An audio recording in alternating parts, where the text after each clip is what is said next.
Bienvenue dans une semaine en Asie. Au sommaire de ce tour d'horizon, nous irons d'abord en Iran rencontrer des anciens moudjahidines du peuple pour tenter de mieux comprendre qui se cache exactement derrière ce mouvement d'opposition au régime de Téhéran.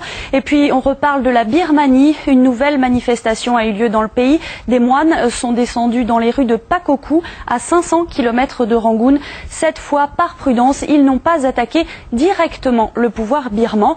Enfin, nous nous rendrons dans un institut de beauté, dans une salle de sport à Kaboul pour partager un moment rare avec des femmes afghanes.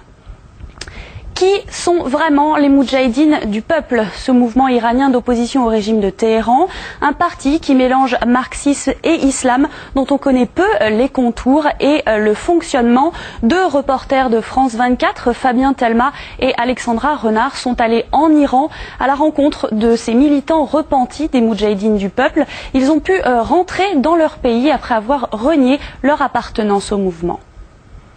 Il pensait être condamné à l'exil à vie. Pourtant, Asghar Farzin est aujourd'hui de retour dans son pays. Repenti puis gracié par les autorités iraniennes, cet ancien membre des moudjahidines du peuple est aujourd'hui en cours de réinsertion sociale. Un nouveau départ qui n'efface pas le passé. Les moudjahidines du peuple, Asghar en garde un souvenir particulier. L'image que l'organisation donne d'elle-même est diamétralement opposée à ce qu'elle est en réalité. Les moudjahidines du peuple iranien disent qu'ils luttent pour la liberté des femmes, pour les droits de l'homme, pour l'égalité des êtres humains.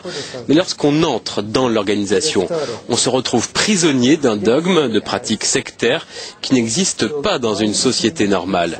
Il y a beaucoup de restrictions pour les membres de l'organisation. En charge de soutien logistique pour les opérations militaires en Irak, Asghar a servi les moudjahidines du peuple pendant près de 20 ans. Pour lui, l'organisation n'est pas simplement un mouvement de résistance au régime des mollahs.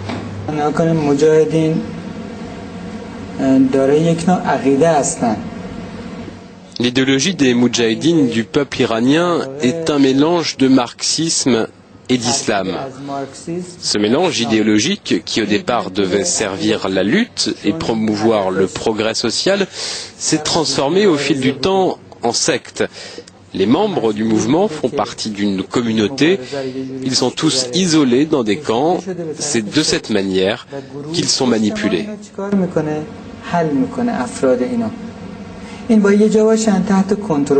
Après un attentat raté, comme en témoigne ce bras, et un long séjour derrière les barreaux, Arash Sameti est lui aussi un repenti. Aujourd'hui, il dirige la Nejat Society, une association d'aide à la réinsertion sociale des anciens moudjahidines.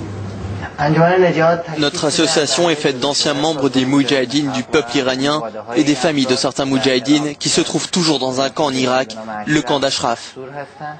Nous sommes actifs à de nombreux niveaux, le contact entre les moudjahidines et leurs familles, le travail avec des organisations internationales et de nombreuses personnalités. Nous aidons les anciens membres de l'organisation qui veulent revenir en Iran. Comme vous le savez, notre pays donne l'amnistie pour ceux qui veulent quitter le mouvement des moudjahidines du peuple et retourner en Iran. Les moudjahidines du peuple iranien figurent toujours sur la liste des organisations terroristes dressées par les États-Unis et l'Union européenne. Démilitarisée, elle exige aujourd'hui le retrait de cette étiquette pour asseoir sa reconversion politique. Mais leur crédibilité reste entachée par les accusations de ses anciens membres, auxquelles les dirigeants de l'organisation n'ont pas souhaité répondre. On reparle de la Birmanie. Les liaisons